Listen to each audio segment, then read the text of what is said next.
It sounds like all those rumors about who could be playing a version of Batman in The Flash are all true. The latest update is in regards to Christian Bale, and allegedly WB and everybody involved with the production of The Flash was pushing hard, to the point where the actor kept saying no, but they kept insisting.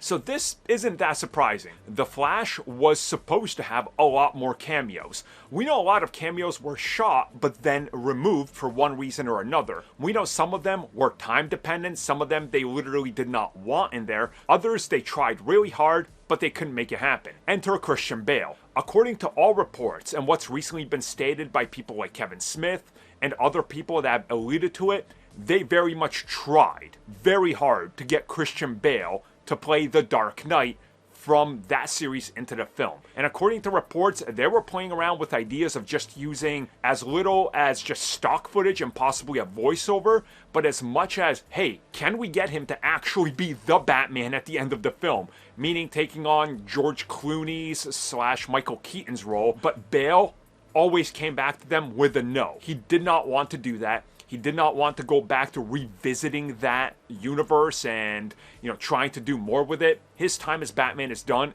and he wanted to put it behind him. I honestly appreciate that he did this. Again, people will point out, look, I'm not the biggest Dark Knight trilogy fan. Batman Begins, perfection in my opinion. The Dark Knight, great. The Dark Knight Rises, hate it. So it is what it is. But I appreciate that he stood his ground and said, I don't want to be associated with this. And we recently talked about the fact that they wanted more of Nolan's stuff in there. They were trying to get Heath Ledger in there according to reports, but the estate was like, what? No. So I'm glad that everybody with that universe and that series kind of agreed that maybe we should just leave it alone and not try to do this, because it could honestly hurt a lot of people's vision and sort of dilute what Chris Nolan did.